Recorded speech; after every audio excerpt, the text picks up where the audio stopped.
네, 국토연구원 차미숙입니다. 제가 오늘 발제드릴 내용은 아마 이제 5차 국가균형발전계획 수립하실 때 상당히 중요한 일자리와 산업 혁신도 중요하지만 이제 지방 소멸의 문제를 어떻게 대응할 것인가가 상당히 중요한 화두가 될 것으로 생각을 하고 있습니다. 그래서 그와 관련한 내용을 작년에 제가 이 연구를 수행을 했고요. 그거 중심으로 15분 내에 최대한 압축해서 말씀드리겠습니다. 제목을 지방소멸 위기와 대응 전략으로 했고요. 크게 세 가지 파트로 설명을 드리고자 합니다. 우선 첫 번째는 지방이 소멸한다고 하는데, 지방이 인구 감소가 한다고 그러는데 과연 어떤 형태로 지금 인구가 감소하고 있고 뭐가 문제인 건지, 그리고 현재 우리나라는 중앙정부와 지자체에서 이 정책 대응을 어떻게 하고 있는 건지, 그리고 변화가 필요하다면 어떻게 할 것인지, 마지막으로는 그렇다면 이제 새로운 시대 지방균형 발전을 위한, 또 지방소멸 대응을 위한 정책 방향과 전략들을 어떻게 세트를 짤 것인지에 대한 내용으로 구성이 되어 있습니다. 2020년에 이제 대한민국, 우리나라 전반적으로 데드크로스 직면했다는 언론은 많이 보셨을 거예요. 그리고 작년 말에 통계청의 장래 인구 추계에서도 발표했지만 우리나라는 이제 피크 총인구의 정점을 찍었고요. 이제는 내려오고 있는 그런 상황입니다. 전반적으로는 그런 상황이고요. 저희가 이제 분석한 거는 2000년에서 20년간 2020년까지 시군 구 단위로 기초 단위에서의 인구 규모 변화, 그 다음에 인구 구조 변화, 그 다음에 인구 이동의 변화, 이 세 가지 측면으로 분석을 좀 해봤습니다. 이렇게 도면을 보시면 아시겠지만은 우리나라 전체로 데드크로스는 2020년이지만 시군구 단위로 보시면은 이렇게 진하게 나와 있는 부분들이 이미 데드크로스의 경험한 데들입니다. 그래서 전체 시군구의 66%, 3분의 2에 해당하는 시군구가 이미 데드크로스를 경험을 했고요. 일부 지역 같은 경우에는 사망자 수가 출생아 수보다 거의 6, 7배 정도 됩니다. 엄청난 속도로 지금 데드크로스 현상 내지는 지방의 소멸이 발생할 거다라는 것들을 분석으로 제시를 했고요. 이것도 지난 20년간의 인구 감소 패턴들을 도면으로 제시를 한 것입니다. 이 자료는 우리나라 인구 정점이 과연 각 시군별로 어느 정도 언제 닥쳤는지를 좀 분석을 한 건데요. 여기서 저희가 의미 있게 봐야 될 거는 2020년도에 인구 저점 연도에 도달한 지자체가 전체 지자체의 52%, 118개 지자체가 인구 저점을 2020년에 도달을 했고요. 아마 올해 통계 자료가 나오게 되면 2021년에 또 다시 저점을 찍을 것으로 예상이 되고 있습니다. 그래서 앞으로 우리의 인구 저점은 미도의 상태다. 언제 저점이 끝날지 모르는 그런 상태다라는 것들을 좀 제시를 하고 있고요. 그리고 이렇게 인구 규모가 감소하고 있는 것도 문제지만 공간적으로 편제돼서 나타나고 있는 것들은 더 심각한 문제입니다. 특히 균형 발전과 관련해서요. 왼쪽에 있는 표를 보시면 우리나라가 처음 이제 인구 지자체가 10,000명이 안 되는 지자체가 발생을 했습니다. 반면에 100만 이상이 넘는 지자체도 발생을 해서 작년 1월 달에 특례시로 4군데가 이미 지정이 됐죠. 지자체 간의 이 편차도 심하고요. 이 편차가 심한 것과 함께 공간적으로 분포도 상당히 지금 양극화가 심화되고 있다라는 것들이 균형 발전에서 상당히 고려해야 될 그런 요소로 분석이 좀 됩니다. 그리고 이러한 공간적인 분포가 결국은 사회, 경제, 건강, 취약계층하고의 집중과 같이 연결이 된다는 게 더 심각한 문제고요. 여기는 이제 고령자 또 기초생활수급자 비율이 지도를 보시면은 대부분 일관되게 나타나는 것들을 좀 볼 수가 있습니다. 특히 조금 걱정이 되는 거는 치료 가능 사망률 가운데 있는 자료인데요.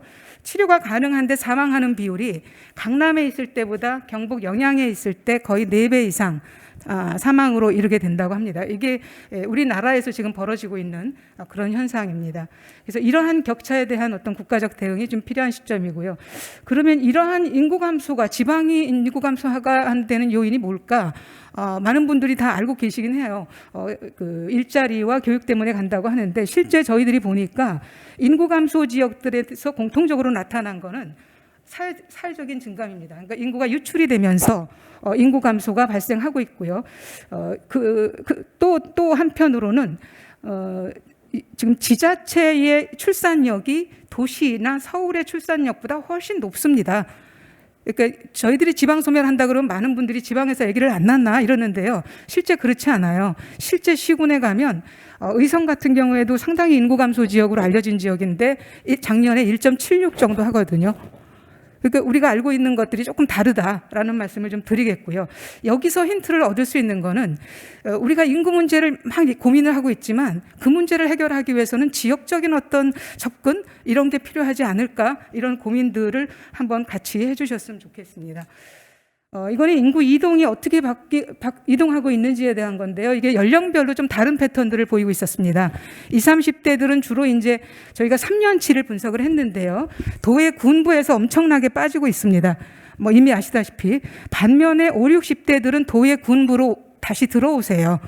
그래서 우리가 이런 어떤 사이클, 연령대별 사이클이라든지 생애 주기별로 어떤 선호하는 지역들, 이런 것들이 조금 더 다르기 때문에 이런 분석들을 한다면 균형 발전에 대한 또 해답을 찾지 않을까 싶고요. 요게 이제 저희가 이제 그동안 20년간 지방의 인구가 어떻게 빠지고 있는지, 어떤 구조로 가고 있는지를 봤고요. 그러면 앞으로 우리는 어떻게 될까에 대한 겁니다. 이 부분은 저희가 2020년 저희 연구원에서 수도권 정비 계획을 수립할 때 전망해 놓은 자료입니다. 여전히 물론 이제 속도에 있어서는 조금 둔화되긴 하지만 이미 빠질 대로 다 빠졌기 때문에 둔화된 거로 저는 이해를 하고 있고요. 여전히 수도권으로의 집중은 심화될 거다 라는 것들을 저희가 전망을 했고요. 이 자료는 더 충격적인데요. 작년에 감사원에서 지방소멸 위험지역을 100년치를 전망을 했어요. 통계청하고. 근데 보시면 아시겠지만 빨간색, 여기서 빨간색은 인구가 고위험 지역이라는 의미입니다. 거의 모든 지역이 다 빨간색으로 우리나라는 지금 가게 될 거다라고 전망을 하고 있습니다. 그러면 우리 지금 중앙정부는 그동안 뭘 했나라는 겁니다. 우리나라가 인구 정책의 가장 전환을 맞이해 했었어야 되는 게 제가 보기엔 1980년 초에 인구 대체 수준이었을 때 빨리 산하 제한 정책이 아니라 인구 대응 정책을 했어야 되는데 20년간을 좀 놓친 것 같아요. 실기를 했고 2005년에 저출산 고령사회 기본계획 추진위원회를 만들어서 여기까지 지금 대응은 하고 있습니다. 그리고 어제 법무부처 제4기 인구정책 TF가 발족도 했고요. 하여튼 나름 노력은 하고 있는데 왜 안 될까? 전문가분들한테 여쭤본 결과입니다. 밑에 보시면은 정부가 하고 있는 저출산 고령사회 정책이 지역의 현실하고는 별로 그렇게 맞지 않는다. 떨어져 있다는 얘기. 그리고 수도권 집중 유발 정책을 계속한다. 이 두 가지가 양립이 되면서 지금 정부에서 하고 있는 저출산 고령사회 정책 또 인구 대응 정책이 별로 그렇게 효과를 거두기 어렵다라는 말씀을 좀 해주셨고요. 그래서 저희가 이제 지자체에서는 어떤 대응을 하고 계시는지, 가장 이제 지방 소멸에 어려움을 겪고 있는 지자체들인데요. 작년에 실태 조사를 해봤더니 아무래도 이제 중앙부처의 국고보조 사업들을 받아서 하다 보니까 중앙정부의 방향성과 비슷하게 하고 있고요. 대부분 이제 노년은 뭐 한 6.5%밖에 안 되고 대부분 이제 노년을 제외한 생애주기로 지원하고 있고 또 일자리랄지 귀농귀촌 등의 대부분 50% 정도의 시책들을 하고 있다는 것들을 이렇게 예시로 했고요. 물론 이제 중앙정부 지원받지 않고 자체적으로 사업을 하는 그런 지자체들도 있습니다. 워낙은 현장에서 지방 소멸로 야기되는 문제점들을 보다 보니까 자체적인 시책들을 하고 있고요. 또 현장에서 가서 보면 여러 사례들을 하고 있는데 문제는 뭐냐면 그게 보조 사업이 끝나고 난 뒤에도 계속 지속할까? 에 대한 고민들, 이런 것들이 좀 더 이제 돼야 되지 않을까 싶습니다. 이런 상황 하에서 앞으로 그럼 우리가 지방 소멸 대응 대책을 어떻게 할 것인가, 계속해서 출산력 제고 중심의 저출산 고령사회 정책을 가져갈 것인가, 저는 그건 아니라고 봅니다. 그래서 출산력 인구 감소에도 좀 더 활력 있는 지역에서 살아도 충분히 행복한 그런 정책 방향으로의 패러다임 전환이 필요하다는 말씀을 드리겠고요. 또 아울러서 지방분권의 말씀을 좀 드리고 싶습니다. 중앙정부에서 획일적으로 보조사업을 주면서 지자체들의 개성이 말살되고 있는 거예요. 개성 없는 지역에 누가 그렇게 가서 살고 싶을까요? 그래서 이런 여러 가지들이 결합돼서 정책들이 되지 않으면 단지 한두 가지의 정책만으로는 대응하기 또 성과를 거두기는 어렵다라는 말씀을 드리겠고요. 그래서 저는 지방소멸 대응 정책의 3가지 목표로 3가지를 제시했는데요.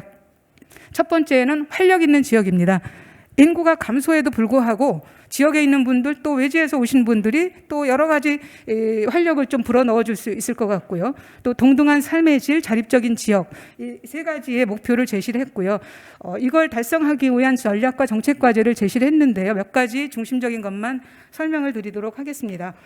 우선 첫 번째는 지금 출산 장려에 대해서 지자체들끼리 출혈 경쟁을 많이 하는데요. 그런데 지자체들이 힘을 빼지 않도록 했으면 좋겠어요.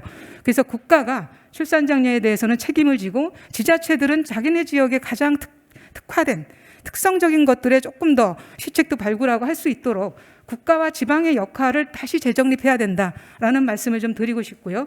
그리고 아까도 제가 자료에서 말씀드렸지만 강남에서 살면은 돌아가시지 않는데 지방에서 살기 때문에 돌아가시는 이런 상황이 되면 안 되죠. 그래서 의료나 건강 인프라에 대해서는 국가가 집중적으로 지원이 좀 필요하다라는 말씀을 드리겠고요. 이런 차원에서 이제 마을주치의랄지 최근에 이제 CCRC 같은 UBRC나 이런 해외 사례들도 상당히 좀 있기 때문에요.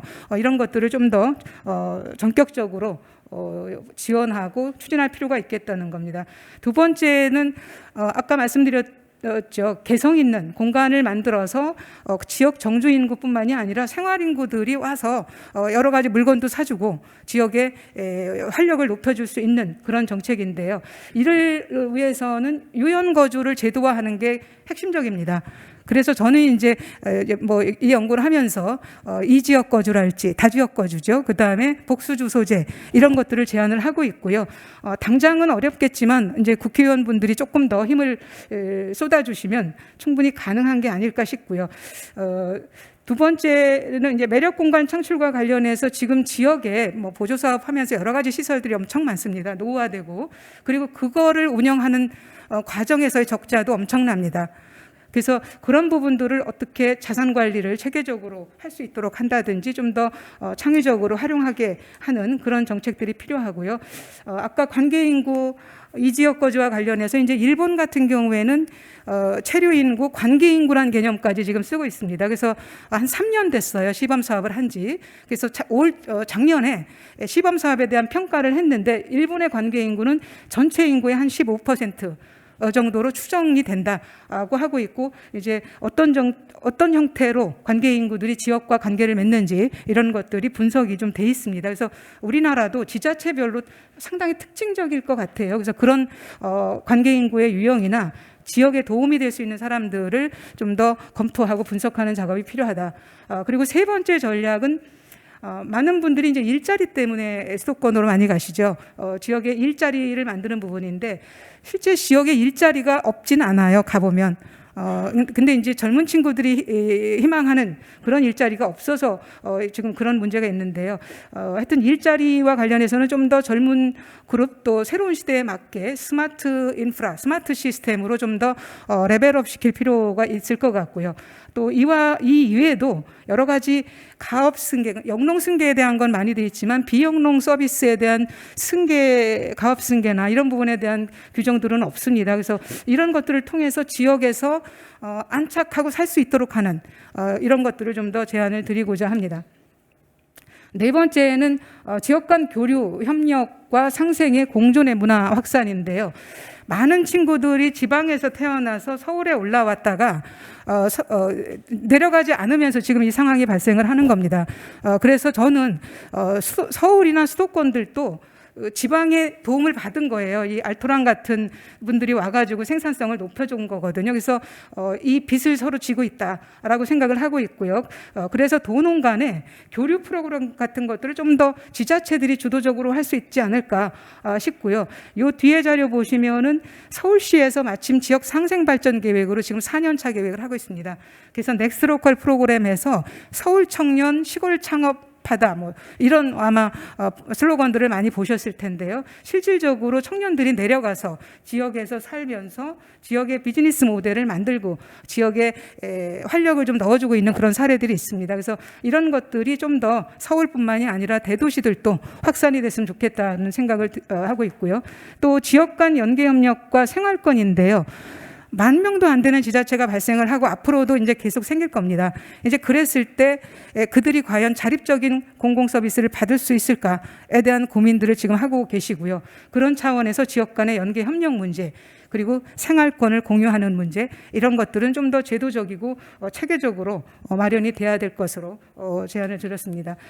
마지막으로는 이제 아까 중앙정부 주도의 관행에서 좀 벗어나서 지역이 주도해서 자율적으로 자기네 지역에 맞는 특성적인 지원 시책을 발굴하고 중앙정부와 협약을 맺고 그거를 책임껏 수행하도록 하는 구도, 이런 것들이 필요할 것으로 제안했고요. 그리고 마지막으로 아마 이제 중앙부처의 역할일 겁니다.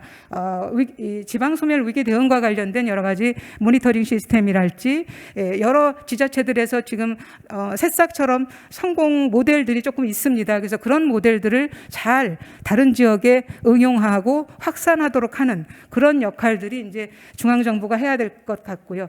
지금 이런 시책들 이외에도 굉장히 지금 중요하다고 저는 생각하는 게 우리의 제도나 기준의 대부분이 인구 성장 시기에 만들어졌습니다. 막 너무 성장해서 막 내려보내고 싶을 때 만들어진 제도들이 많습니다. 그래서 지금 인구 감소 시대에 이런 불합리한, 맞지 않는 불량구제라고 하죠. 이런 것들을 다시 만들어가는 것, 새로운 기준을 만들어가는 것들이 필요하고요. 이렇게 예시를 몇 가지 들었는데 대부분 연령이나 이 기준, 지원하는 기준들이 인구 규모예요. 인구 500명이 정도는 돼야지 보건진료소를 설치하게 한다든지 이런 기준들이 있다 보니까 현재와 같은 그런 아까 지적했던 그런 문제들이 발생하는 것 같습니다. 그래서 이런 것들을 빨리 발굴해서 제도를 새로운 기준을 만들어가는 작업, 이런 것들이 좀 필요할 것 같아서 정리를 해봤습니다. 발제를 마치겠습니다.